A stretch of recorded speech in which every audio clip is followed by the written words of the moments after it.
My name is Clara Whitfield and I am 36 years old. 3 weeks ago, my father knocked on my front door for the first time in 9 years. He did not call ahead. He did not text. He simply appeared on my porch at 11 in the morning in a gray windbreaker and dress shoes that looked like he had polished them specifically for this occasion.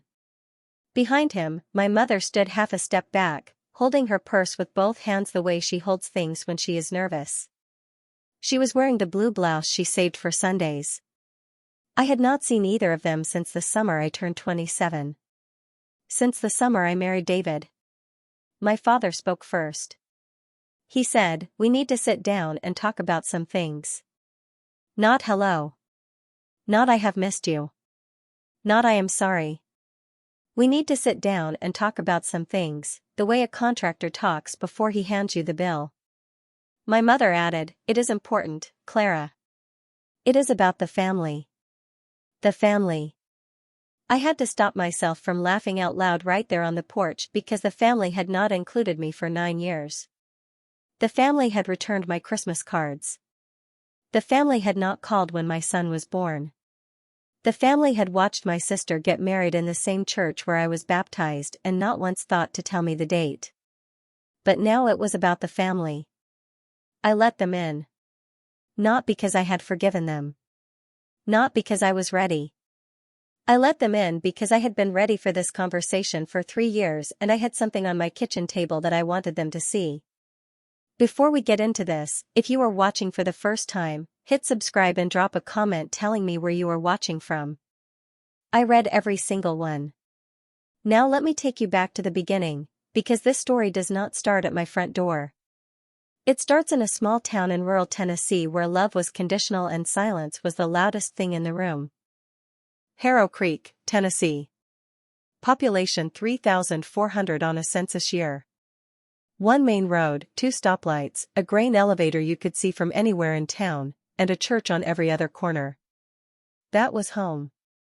My father, Robert, managed the hardware store his own father had opened in 1971. He was there 6 days a week for 30 years. Same apron, same keys on the same hook by the register, same wave to every truck that passed the window. My mother, June, taught 3rd grade at Harrow Creek Elementary for 22 years. She knew every family in town by their children's handwriting. My sister, Bethany, was 3 years younger and built for that town the way some people are just built for the place they were born. Cheerful, pretty, comfortable, the kind of girl who never once seemed to wonder if there was something else somewhere. Mom called her the easy one without meaning it as a comparison.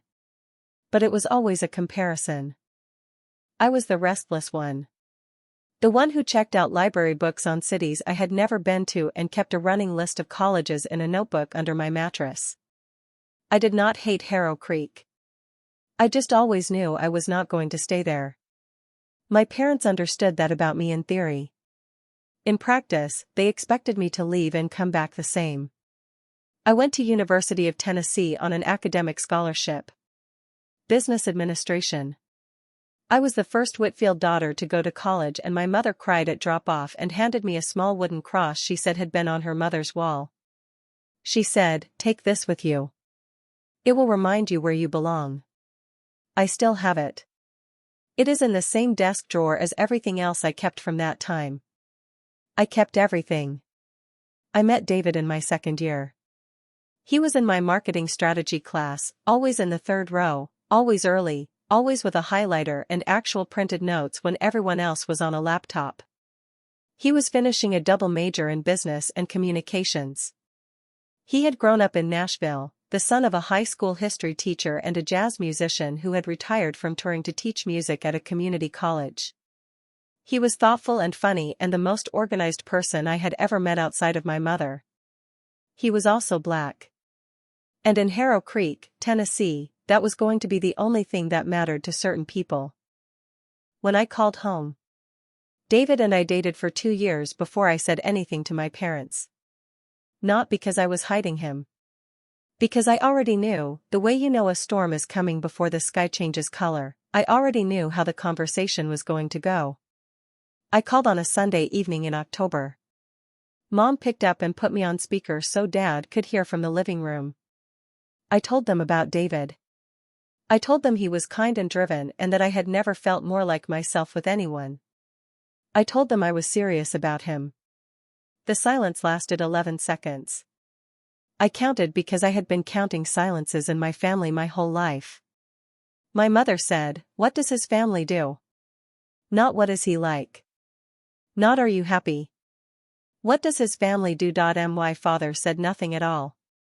I answered her. I told her about his father's music career and his mother's 20 years in education. There was another silence. My mother said, "Clara, you know we just want what is best for you. This kind of thing is complicated. People in this town, people we know, it is just complicated." Complicated. That was the word she chose. Complicated. As if my relationship was a logistics problem and not a person she had not yet met. My father got on the phone then. He said, "I think you should think carefully about what you are doing to this family." I said, "I am not doing anything to this family. I am telling you about someone I love." He said, "That is not how it feels from here." We hung up shortly after. I sat on the edge of my bed in my apartment in Knoxville and stared at the wooden cross on my desk. The one that was supposed to remind me where I belonged. I had never felt less like I belonged anywhere in my life. David did not push me to talk about it that night. He sat next to me on the couch and put on a nature documentary and made popcorn and let me be quiet for as long as I needed. That was the first moment I understood that I had found someone worth every difficult conversation ahead. The letter. 3 weeks after the phone call, a letter arrived. Not an email. A letter. My mother's handwriting on the outside of the envelope, her return address in the upper left corner, the same way she addressed all my birthday cards growing up. Inside was 2 pages, front and back. She wrote about the town and what people would say. She wrote about Bethany and how this would affect her. She wrote about their standing at the church and what the congregation would think of our family. She wrote about heritage and values and tradition in language that circled the actual thing she meant without ever quite landing on it directly. She was always careful that way. Always precise enough to mean exactly what she meant while leaving just enough room to later claim she had not meant it at all. The last paragraph was the clearest she had been. She wrote, "If you choose this path, you are not choosing him over us. You are choosing a version of life that we cannot be part of. We will love you from a distance, but we cannot stand beside you in this. We will love you from a distance." I read that line 4 times. I did not write back. I folded the letter, put it in a manila envelope, wrote the date on the outside with a red pen, and put it in the back of my desk drawer. I did not know then that I was starting something. I thought I was just keeping evidence of a moment I did not want to forget. But that letter was the first item. And over the next 9 years, it would be followed by dozens more. The wedding they skipped. David proposed on a rainy Thursday in April at the kitchen table in our apartment. No grand gesture, no restaurant, no audience. He made dinner, lit 2 candles, and midway through the meal he said, "I want to keep doing this with you. Every day, for the rest of our lives. Will you marry me?" I said yes before he finished the sentence. I called Harrow Creek that same night. Bethany answered and screamed with what sounded like genuine happiness. My mother got on the line and said, "I heard." Nothing else. My father did not come to the phone at all. 4 days later, my mother called back. She said they would not be coming to the wedding. She said it would be too hard. She said she hoped I understood. I said, "I do not understand, but I am not going to beg you." She said, "That is your choice." Everything in my family was framed as my choice. As if I was the one making decisions that affected everyone else and they were simply the people reacting to consequences I had created. It was a neat trick.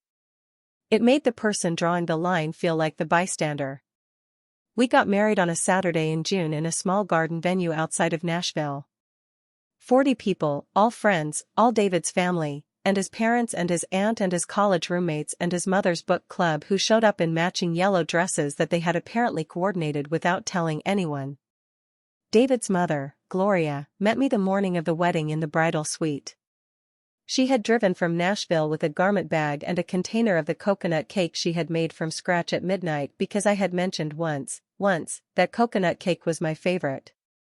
She held my face in her hands and said, "You are exactly who I hoped he would find." No one from Harrow Creek attended. Not my parents. Not Bethany. Not a single person from the town where I grew up. My father did not walk me down the aisle. There was an aisle, a real one, lined with white garden roses. Someone had to walk me down it, so David's father did, a man I had known for 14 months, and he did it with more dignity and tenderness than I had any right to expect. That night after the reception I sat in the hotel bathroom on the tile floor in my wedding dress and I cried. Not from doubt. From grief. I had just had the best day of my life and the two people who should have seen it had decided not to show up.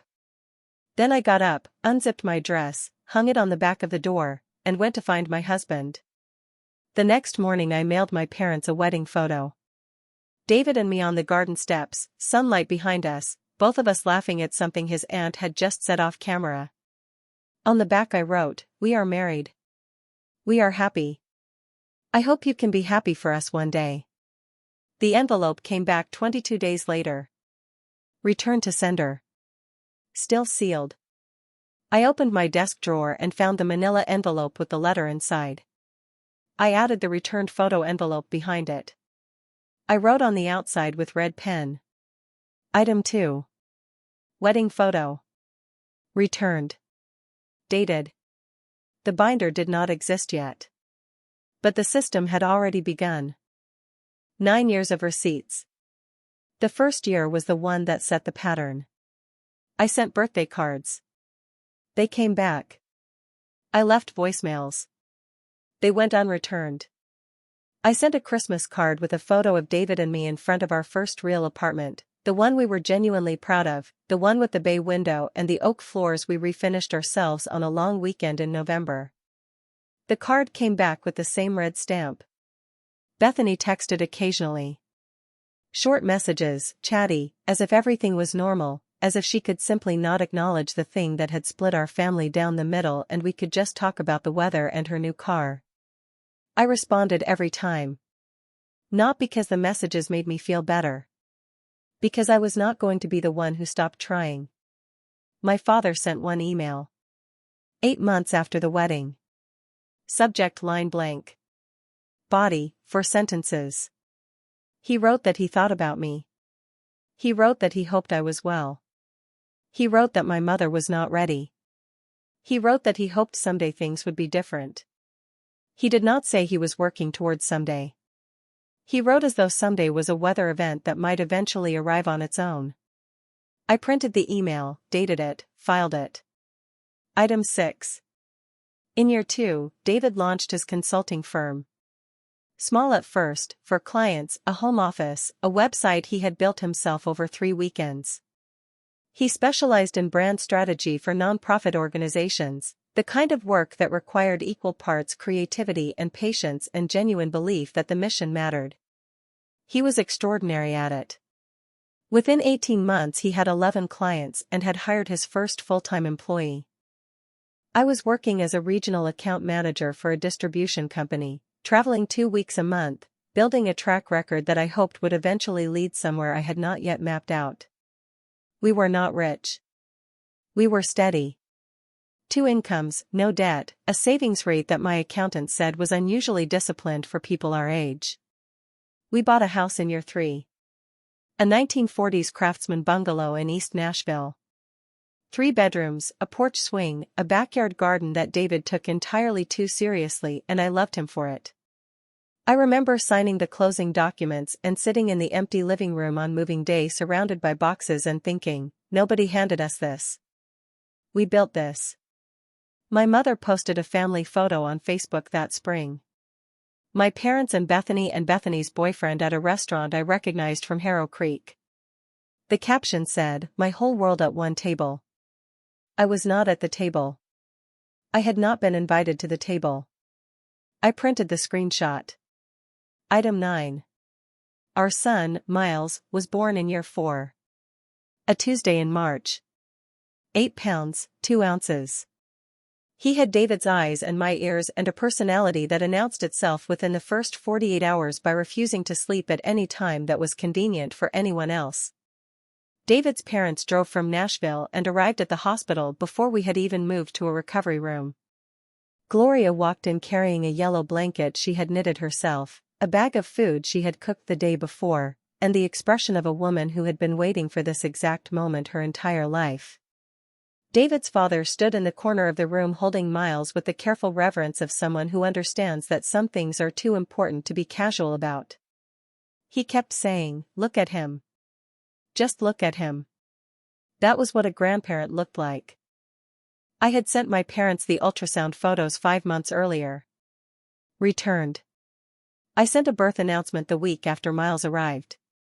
A photo of him sleeping on David's chest in the hospital chair, David's eyes closed too, both of them completely at peace with the world. The envelope came back in 11 days. I filed it. Item 14. Bethany texted someone from high school who forwarded it to me. The text said, "Clara made her bed. The baby has grandparents on one side." That was her decision. I sat in the nursery reading that text with Miles asleep in the crook of my arm. Gloria was in the kitchen 2 rooms over humming something low and warm while she washed the dinner dishes. My son had a grandmother.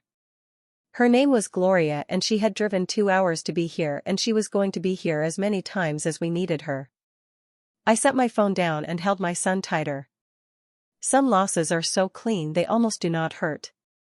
Almost. When the numbers changed. David's firm grew steadily through years 5 and 6. He brought on 3 more staff members and moved out of the home office into a real space downtown, a refurbished warehouse with exposed brick and good light that his clients always commented on when they walked in. He had been profiled in a regional business journal. He had been invited to speak at 2 national nonprofit conferences. We were comfortable. Not spectacularly wealthy, but solidly, genuinely comfortable in a way that had taken us a decade of disciplined, unglamorous work to build. And someone in Harrow Creek was paying attention. In year 7, a high school friend texted me out of the blue. She wrote, "Random, but your mom asked my mom about David's company at the grocery store last week. She wanted to know if it was doing well. I thought you should know." I read that message twice. My mother had not spoken my name to anyone who might relay it to me in 7 years. She had not asked about me, about Miles, about David or any version of our life. But she had asked about the company. The math was changing and Diane Whitfield was recalculating. That same year, David was nominated for a Nashville Business Journal Award for mid-sized company growth.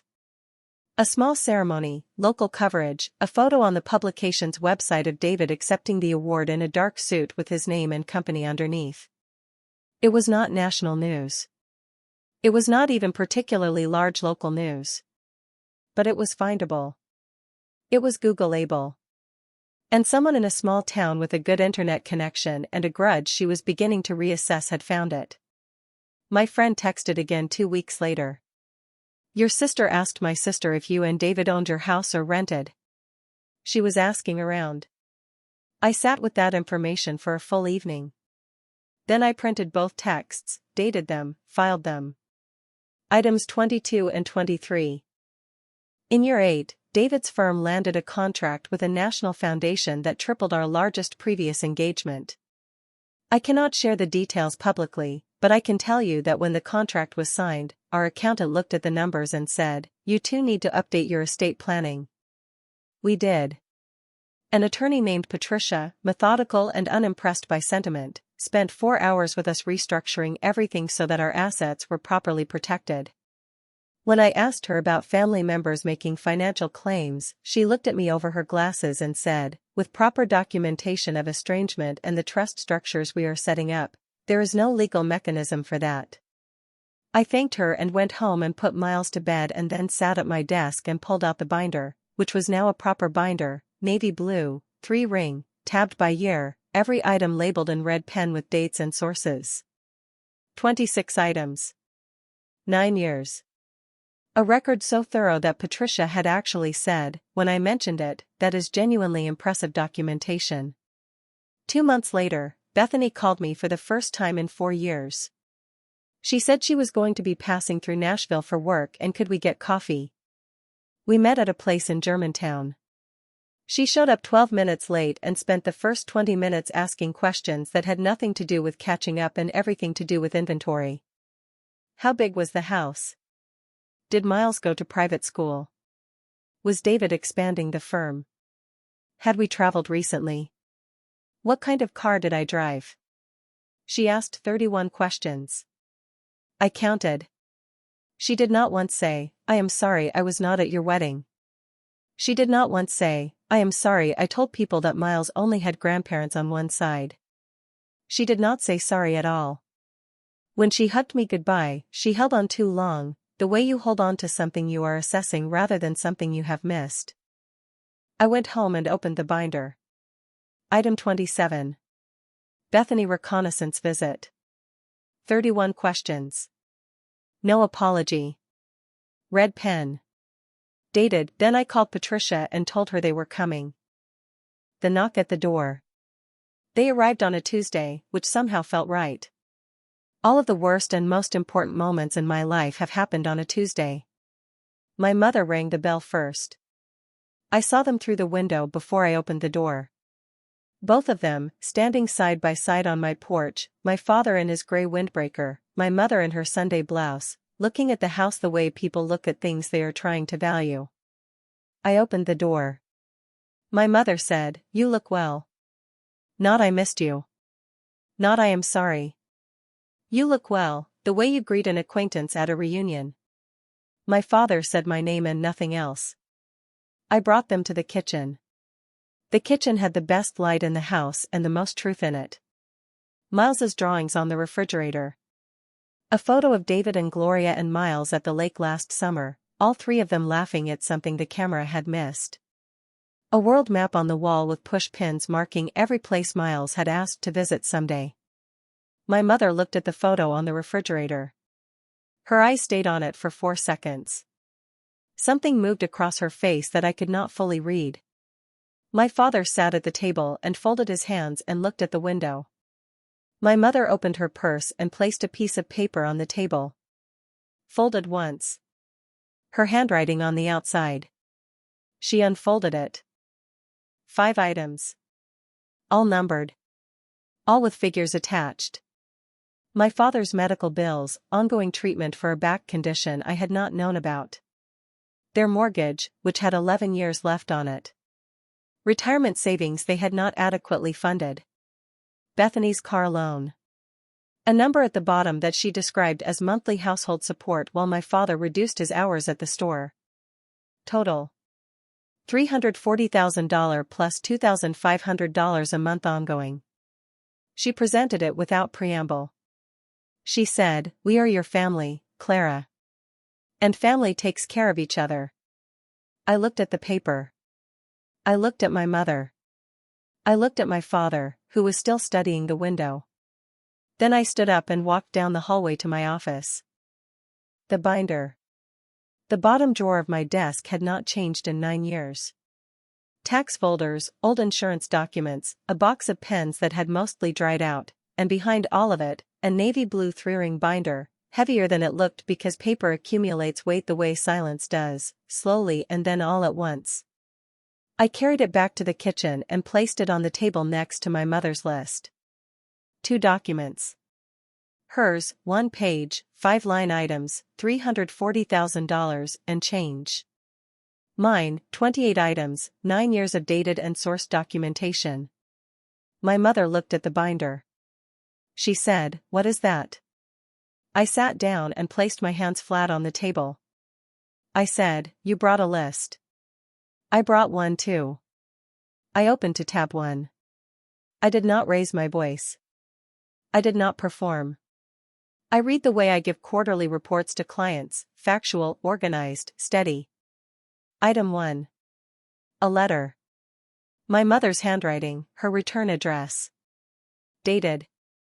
The last paragraph about loving me from a distance. I read the last paragraph aloud. My mother pressed her lips together. Item 2. Wedding photo. Returned. Sealed. I placed the envelope on the table, red stamp face up. Item 3. Christmas card. Returned. I laid them out one by one across the table, white envelopes with red stamps, small rectangular proofs of every door I had knocked on that she had bolted from the other side. These are the birthday cards I sent every year. Every one came back. I moved to tab 2. A voicemail transcript. An unanswered call log. My father's email about my mother not being ready. Printed and dated. Item 6. My mother said, Iris, and then she stopped, because I had said clearly that I was not finished, and something in my voice communicated that I meant it. I moved to tab 4. Item 14. Birth announcement. Miles. Returned. I placed the envelope on the table. Inside was the photo of David asleep in the hospital chair with Miles on his chest. Still inside. Still never looked at. Or so I had believed. I moved to tab 6. I held up a different envelope. Same white paper, same red stamp, but this one had been opened. The flap was creased and resealed with a strip of clear tape, careful but visible. This envelope came back in year 6, I said. Inside was a photo of Miles at his school concert. He was 6 years old. He was wearing a blue bow tie that David had tied 4 times before Miles was satisfied. On the back of the photo I had written, he asks about you sometimes. I tell him you live far away. I held the envelope up to the light from the kitchen window so they could both see the tape. Someone opened this card. Someone looked at this photo. And then sealed it back up and returned it. My father made a sound. Not a word. A sound. I looked at him. He was not looking at the window anymore. My father opened that, I said. He wanted to keep it. And you made him send it back. My mother said, that is not, and stopped again. I said, that is item 23. Would you like to hear 24 through 28? What she could not buy back. My mother's composure lasted through item 25. By 26, the group chat screenshots, she had stopped maintaining the performance altogether. I read Bethany's message aloud. The one about layering the financial requests to make them look like family investment rather than a handout. The one about targeting my nature as a numbers person. My mother's message underneath it. She can afford to take care of us. Family does that. My mother said, you were not supposed to see that. I said, a lot of things were not supposed to happen. You were not supposed to return photos of your grandson. I was not supposed to learn about Bethany's wedding from a Facebook post 3 days after it happened. I paused. And you were not supposed to show up at my door with an invoice 9 years after you told me not to come back. My father put his face in his hands. My mother straightened in her chair. I had seen that posture my whole life. The posture she used when she was not going to admit something but could no longer pretend she did not know it. She said, everything I did for this family. I said, I was this family.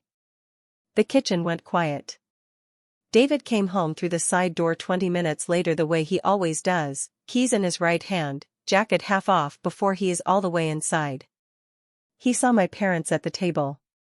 He saw the binder. He saw me. He did not say anything to them. He set his keys on the counter, walked to the table, and sat beside me.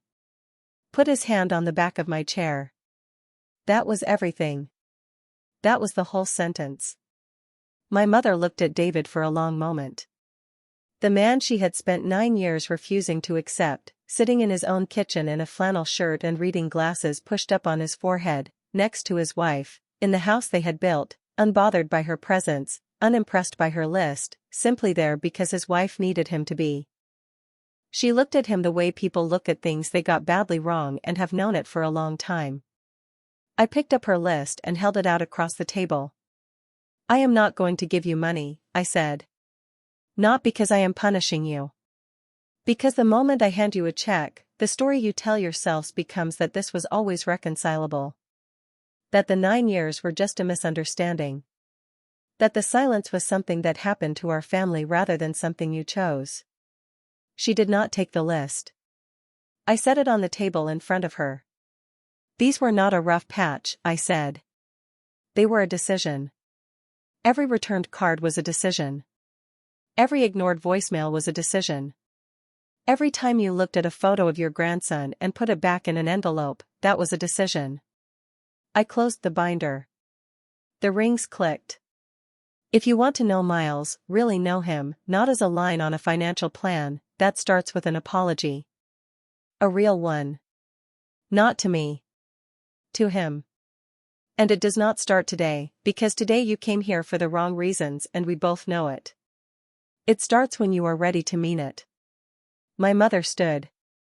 My father stayed seated for 3 more seconds, and in those 3 seconds he looked at me with an expression I will carry for the rest of my life. It was not defiance. It was not grief. It was recognition. He saw me. Finally, clearly, the way he had never quite managed when it might have mattered. Then he stood too. My mother walked to the front door. My father paused in the hallway. He turned around and said, "I am sorry, Clara." 2 words. No flourish. No hedge. Just 2 words dropped quietly in my front hallway. My mother did not say anything. The door closed with a soft click behind them. I sat at the kitchen table for a long time. David did not ask me how I was. He made tea and set a cup in front of me and sat at the other end of the table. Outside the window, Miles's bike was leaning against the porch rail where he had left it after school. The garden was going gold at the edges the way it did every October. That was my life right there, visible through one kitchen window. Nobody had given it to us. We had built every single piece of it. What came after? My father called 11 days later. On a Thursday morning, early, before I had left for work. He said, "I have been thinking about what I want to say for a week and a half and I still don't have the right words, so I am just going to say it plainly. I was a coward. I let your mother make a decision that was wrong because it was easier than disagreeing with her. I told myself I was keeping the peace. What I was actually doing was choosing peace for myself over you. I lost 9 years with my daughter and I lost 9 years with my grandson and I did that with full awareness every single time I did not pick up the phone." He stopped. I could hear him breathing. He said, "I am not asking you to forget that. I know I don't get to ask for that. I am asking if we can start somewhere. Somewhere small. Phone calls, maybe. I just want to hear your voice and know you are all right." I was quiet for 17 seconds. I counted. I said, "We start with phone calls. Every 2 weeks. No visits yet. And Dad, I need you to understand that Miles does not know who you are yet. He knows Gloria. He knows David's parents. If you want to be in his life, you are starting from the beginning, and it is going to be slow and it is going to be on his terms." My father said, "That is more than I have any right to ask for." I said, "It is exactly what you have the right to ask for. Not more." We have had 3 phone calls since then. They are careful and short and a little bit awkward the way things are when 2 people are trying to build something out of materials that have been sitting in the rain for 9 years. But they are real. He asks about Miles. I tell him the true things. He does not ask about money. Bethany texted once. She wrote, "I cannot believe you sent them away like that." I did not reply. My mother has not called. I did not expect her to, not yet. Maybe not ever. She is a woman who has spent her whole life making sure she was never in the position of owing someone something she did not want to give. An apology is the one currency she cannot control. So she has not come back to the table. That is her choice. It has always been her choice. The binder is in the bottom drawer where it has always been. 28 items. 9 years. I have not added a 29th. I hope I never have to. What I know now. Here is what 9 years of silence taught me. Conditional love is not love. It is a lease agreement. It says I will be your parent as long as you remain the version of yourself I have approved. And when you stop fitting the shape of that version, when you love someone they did not choose for you, when you build a life that looks different from the one they imagined, they withdraw the lease and they call that your fault. It is not your fault. Your worth is not located in your parents' acceptance of it. It is not located in your family's financial interest in you. It is not something that should fluctuate based on your net worth or your company valuation or how many times your name appears in the press. Your worth was present at your courthouse wedding when 12 people showed up. It was present in the hospital room when Gloria walked in with coconut cake.